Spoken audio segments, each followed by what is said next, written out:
What these occupation movements are essentially are a movement to many things, but one of the main things is to sort of reverse the corporate coup that's taken place in the U.S. and that we have to realize that we are a serious social force, like I said, in society, and that the people in Wall Street, many of them are students who graduate with massive debts, who can't find jobs, and that it's messed up, and essentially nothing's going to change until there's mass action. And this is what this is. This is the beginning of mass action, and what my hopes for this is to bring people together who all have their particular issues that they're concerned with, and to see them as they are seen on Wall Street, where they're not separate. People protest economic injustice, racial injustice, that these are one and the same issues, and that we can have an effective force in society if we see our common causes and act together instead of this group protesting this injustice or this group this injustice. Tuition goes up every year, and that this college touts itself as get the best education at a bargain price when it's the 7th most expensive public college in the U.S. According to the Signal, and that every year tuition goes up and student support goes down. That things won't change for our interest, the interest of the majority, until we make it change, and hopefully this will be the start of that. I think we should start small and build. Like maybe we all pick a weekend and we carpool to occupy Trenton or occupy Philly or something like that. Or my big goal at the moment is to have a teach-in where we occupy a classroom and anyone can get up and do like a little spiel and basically really drive the point home that economic and racial and class struggles aren't just economic, racial, and class struggles. They're all part of the same problem, and that way we can all build some sort of solidarity. So it's not like I'll scratch your back and you scratch mine. It's like, no, it's the same problem. I know there's a going around regarding the student debt. I don't know if you saw that bill. And that bill, I really like something to be done about, like raising awareness about like the importance of part of the student debt. I mean, like for student debt, I would say is not really isn't really a question of economics. It's a question of, in the abstract, it's a question of are people surviving? I mean, like I don't know about you, but my best friend graduated with $120,000 in debt, and she has an education major, really good grades. She can't get a job working more than $8 an hour at a daycare center. She can't pay off her debts. She can't even move out of her parents' house.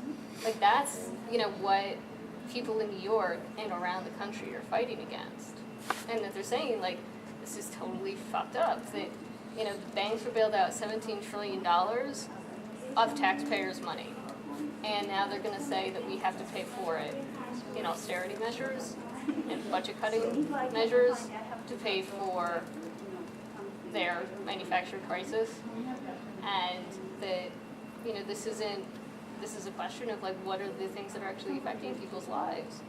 I mean, people's lives are being destroyed because of lack of healthcare, lack of housing, lack of access to food.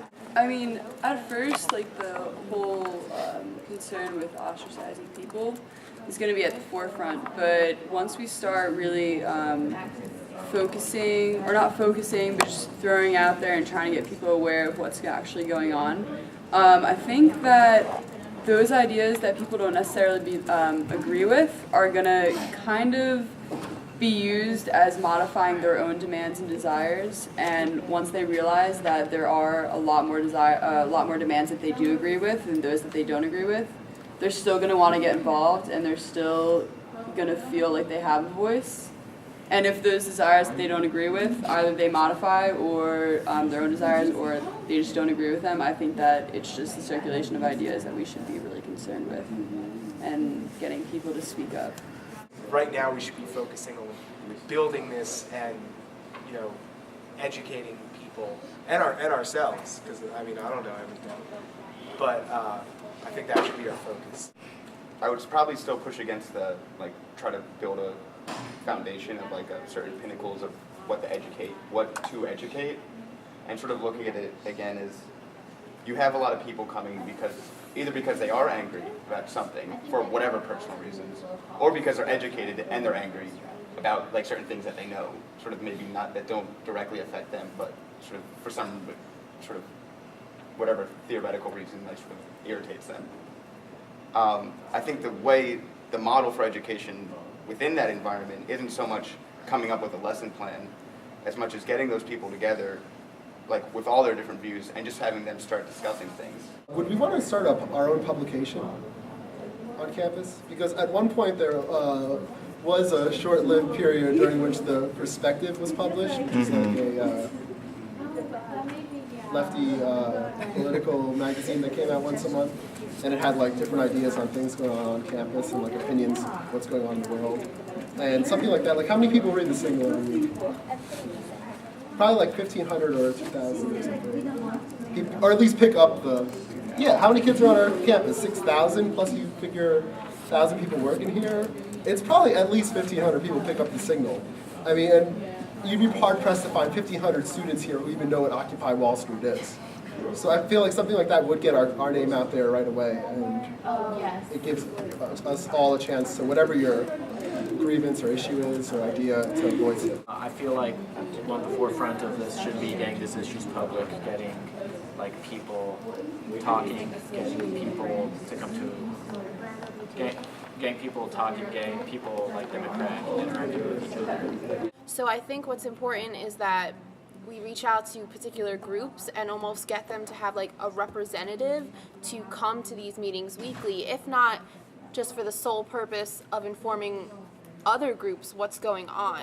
Because I don't think there's a lot of like cross-group connection talk that goes on that needs to. There should be a literal actual network that we set up. We can make, I don't know, I don't really like Facebook groups, but they're a fantastic thing for getting emails is works, but there's a lot of different tools is the point.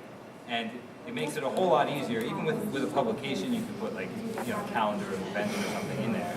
But you should be able to share that with people over the internet or in an easy fashion. And that's a pretty easy thing to set up. And if you can have that for both within this group, promoting this group's events and making people aware of different things that are happening, and interacting with other groups and increasing the connections between this organization and any of the other student organizations. Campus, I think by concentrating here on campus that we are doing our part in the broader struggle, and that sort of I would like to see this as a movement on campus, not just a forum for go participate in New York or go participate in Philly as sort of like almost a student club, but as sort of, get sort of a semi-permanent, that's what an occupation is, installment of kids constantly participating in these things on campus. And I think if we sort of politicize campus issues, we'll be doing our part, because they're